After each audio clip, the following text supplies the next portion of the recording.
Bend Around the Wind by Skylia. Chapter 17, Red and Gold, Part 2.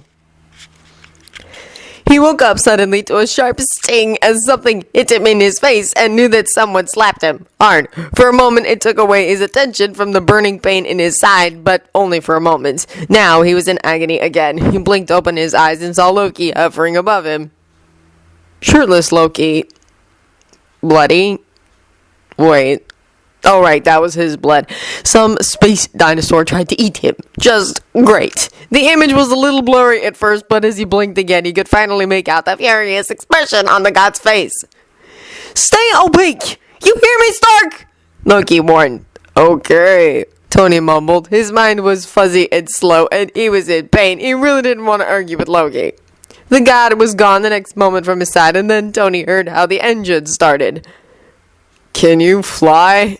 He asked. He knew the engines were fine. They even sounded fine. The damage should not prevent them from taking off. But Loki never flew the Drake before. Not that Tony didn't believe that he could. He was smart. Loki seemed to be able to learn things very quickly by only watching, and he saw Tony fly a few times now. Of course I can, Loki replied. Tony tilted his head to look at him and noticed one of those huge lizard things clawing at the windshield. He felt like he got tossed into Jurassic Park. He seriously expected some sort of T-Rex to just appear out of nowhere. That was not a nice mental image, and there was actually a small chance of it happening in some way. Oh, great. Don't worry about it, just stay alive, Loki told him, not even looking at the snarling beast in front of him on the other side of the window. Then the Drake actually started taking off. Yeah, of course Loki could fly with it. The lizard thing tried to hold onto the plane's frame, but the second they lifted up high enough to increase speed, it started sliding off. Its claws uselessly tried to sink into the Drake's body. It was a god-awful sound, how the claws screeched down the side of the plane. That probably messed up the paint job, Tony mumbled. The journey back to the ship was a blur that Tony spent on the edge of unconsciousness. The pain was no longer sharp, but a constant ache in his abdomen. His skin felt warm and cool at the same time, and he was sweating like a pig. He was losing too much blood, he knew it. The dizziness in his head got worse as the minutes passed by. He didn't even know how bad the wound was. What if only the shirt kept his guts inside? This was bad. This was so bad. He only realized that they arrived when Loki was with him again. The guy basically picked him up this time since Tony could not walk any longer. I was such a moron walking out like that, Tony choked out wearily. Let us discuss that later, shall we? Loki told him. They were soon out of the Drake, but they did not go all the way to their room. Loki lifted him up to one of the still empty tables in Tony's half-finished workshop. Then he looked at the wound, but did not lift the shirt away only for an inch or so. Have you ever sewn a wound closed? Tony asked.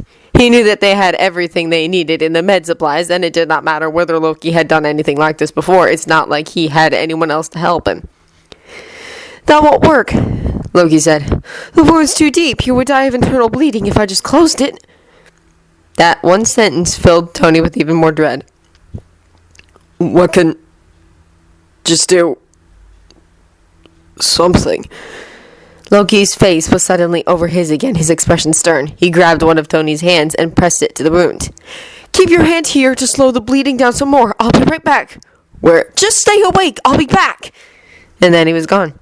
Tony stared at the ceiling and the lights he put on to be able to work better in his workshop while warm blood painted his hands red.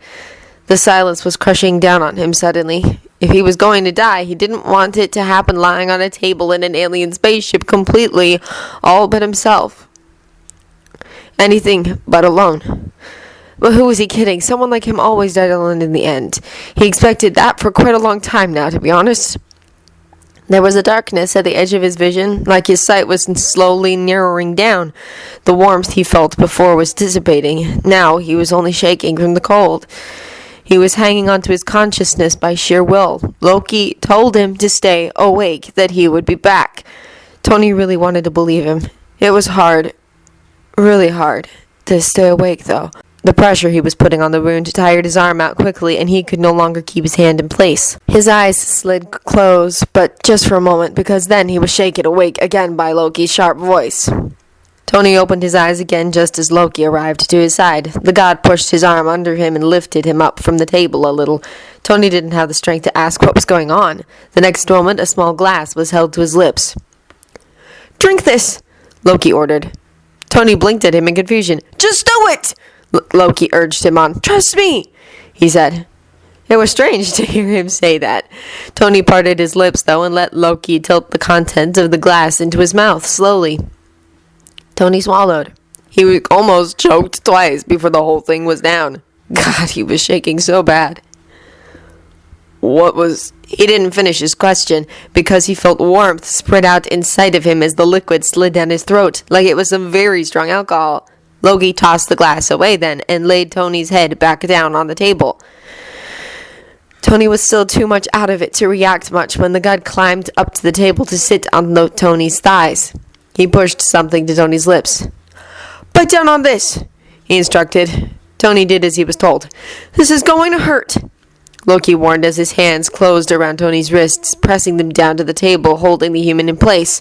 Tony just stared up at him with wide eyes, his breath coming in short, almost panicked puffs. He wanted to ask what Loki was doing, what was going to hurt, what could possibly hurt more than the wound he was slowly bleeding out from.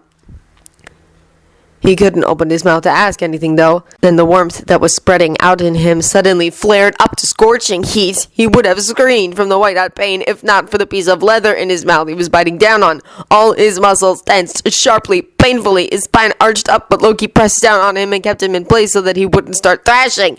What did Loki do? What? He was beyond coherent thoughts within moments, and while he tried his best to stay awake, the world slipped away as his body burnt in pain. Tony woke up slowly, his muscles aching, his head hurting, and he felt way too hot, almost like a hangover. It took him long minutes to remember. For a moment, he hoped to open his eyes and see his bedroom's ceiling, but what he saw was the Iron Mage's cargo hold. He was not in a bed, but lying on the top of a table. He was dying not that long ago, he realized. He was honest to God on the brink of death. It was not a new experience, but not any more pleasant than it was before. This one involved a lot more pain than the previous ones, including the time his arc reactor was ripped out of his chest. He also realized that it did not feel like he was dying anymore. He swallowed a few times, trying to decide whether he was in any real pain, but there was nothing. He was too hot, and he was aching everywhere, but not dying. He turned his head to look around and spotted Loki sitting on some boxes next to Tony's already-in-use workbench. He was still shirtless, so not much time could have passed. He had his elbows up on the desk, his chin resting on his folded hands. He seemed to be lost in thought, staring at nothing in particular. "Loki," he called, his voice breathless and scratchy. The god's gaze found him right away, and after a blink he stood up and walked to Tony. Before he could ask Loki about anything, the god peeled away some sort of bandage on his abdomen. Oh, he was bandaged properly. Loki must have done it after Tony passed out. That didn't explain why he was taking it off now, though. Only when the bloodied bandage came off, there was no wound underneath it. "What did you do?" asked Tony, staring at the healed skin in disbelief. There was still some sort of scar on it, and the whole area felt tender. But that was quite an astonishing improvement from the wound he had.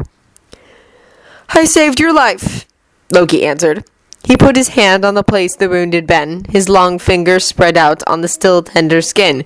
He pressed his fingers down a little into the skin, then he moved his hand a few inches before pressing down again. "How does that feel?" he asked. It doesn't hurt. A bit sensitive, though," Tony answered. Loki kept his hand there for another moment before his eyes shifted to Tony's face again. He then put his hands on the side of Tony's head.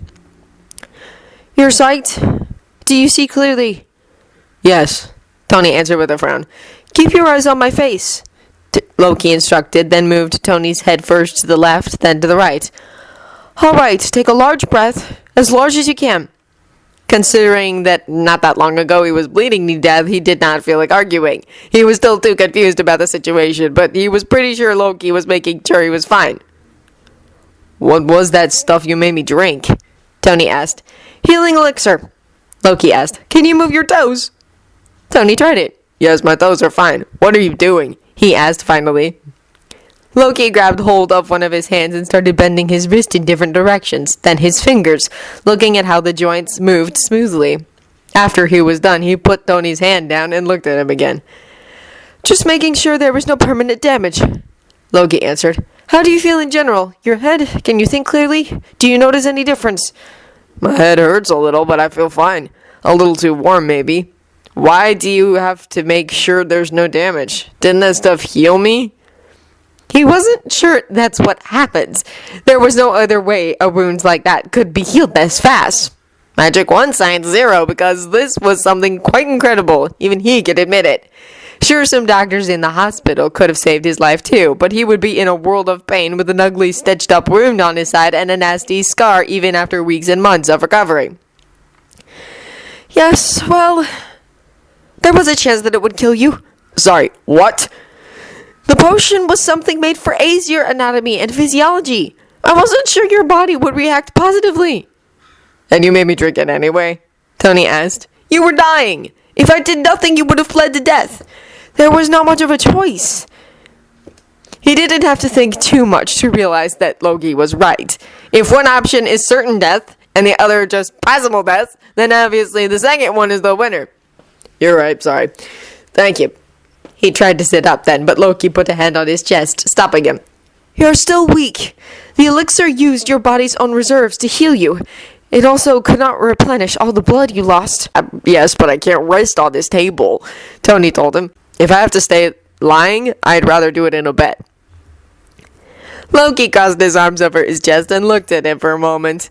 He looked kind of weird. Still shirtless, covered in blood on most places, his dark hair in disarray, but still prideful and regal in every inch of his body, completely unfazed by how he looked.